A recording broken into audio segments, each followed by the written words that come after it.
नमस्कार, मैं हूं एडवोकेट जितेंद्र दलाल और आप देख रहे हैं मेरा YouTube channel the legal aid.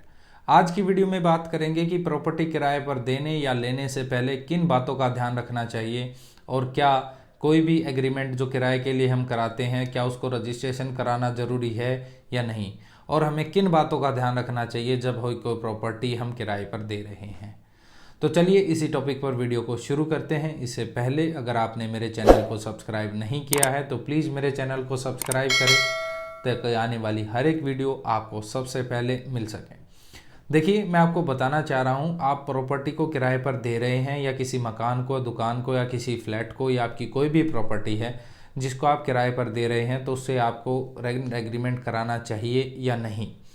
तो देखिए, मैं आपको बताना चाह रहा हूँ कि आप कोई भी प्रॉपर्टी देना चाह रहे हैं किराए पर, तो वहाँ पर हमारे देश में ओरल एग्रीमेंट भी मान्य है और अगर आप उसको रजिस्टर्ड कराते हैं तो वो भी मान्य है। तो आपके मन में सवाल चल रहा होगा कि जब ओरल एग्रीमेंट मान्य है तो हम एग्रीमेंट रजिस्टर्ड क्यों कराएं, या आपको रेंट एग्रीमेंट लिखित में कराने की ज़रूरत क्या है।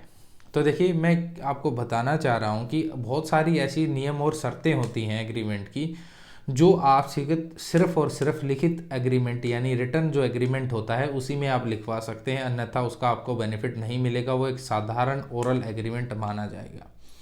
कल को आप दोनों के बीच में कोई डिस्प्यूट होता है तो आपको रेंट एग्रीमेंट जो भी आपका रिटर्न में होगा उसकी नियम और शर्तें एक दूसरे को माननी होती हैं, जिसके माध्यम से आप कोर्ट का भी सहारा ले सकते हैं। उसके अलावा क्या होता है कि कई बार क्या होता है, बहुत बड़ी प्रॉपर्टी होती है और जिसका एक स्पेसिफिक पोर्शन आप किराए पर देते हैं, जिसके साथ में आप रेंट एग्रीमेंट के साथ में लीज बनवाते हैं, तो लीज के साथ में पर्टिकुलर पोर्शन को रेड लाइन भी कर सकते हैं, हेडलाइन भी कर सकते हैं, उसका नक्शा भी साथ में लगाकर उसकी नियम और शर्तें लिख सकते हैं, ताकि कल को कोई लिटिगेशन हो तो वो रेंट एग्रीमेंट आपके लिए बेनिफिशियली रहे। उसके अलावा क्या होता है, कई बार आपको जब खाली कराना होता है या आपको कोई ऐसी सिचुएशन पैदा हो गई है कि आपको प्रॉपर्टी अपनी खाली करानी होती है, तो आप कोर्ट का जब सहारा लेते हैं तो आपको लिखित एग्रीमेंट आपको बहुत बेनिफिट देगा। उसके अलावा कई बार क्या होता है, आप लोग ये सोचते हैं कि हम ना एग्रीमेंट कराएंगे, लिखित नहीं कराएंगे, हम ऐसे हैं कि सामान को निकाल कर फेंक देंगे और अब ज़बरदन आप उसका अपने मकान तो हमारा खुद का ही है, हम उसमें कब्जा कर लेंगे।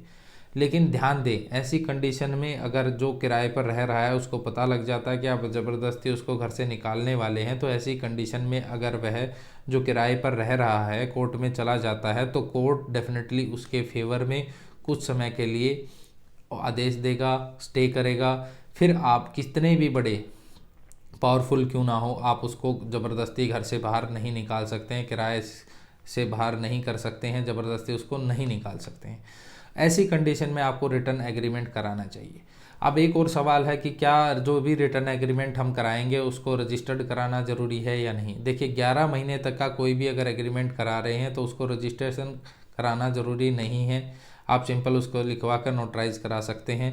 अगर 11 महीने से ज़्यादा का है तो उसको आपको रजिस्टर्ड कराना होगा। ध्यान दें, 11 महीने तक नहीं कराना है, 11 के बाद 11 से ज़्यादा का आपको रजिस्टर्ड कराना है। साधारण शब्दों में अगर मैं आपको बताऊं तो किराया पे देने से और लेने से पहले दोनों के लिए बेनिफिशियल ये रहेगा कि आप रिटर्न की में एग्रीमेंट करें, ताकि उसकी नियम और शर्तें ध्यान से दें और ध्यान से उनसे लिखें, ताकि अगर कल को कोई डिस्प्यूट होता है तो वह दोनों के लिए बेनिफिशरी रहेगा। उम्मीद करता हूं कि आपके सवाल का जवाब इस वीडियो के माध्यम से आपको मिला होगा। ऐसी ही वीडियो पाने के लिए मेरे चैनल को सब्सक्राइब करें। जय हिंद, जय भारत।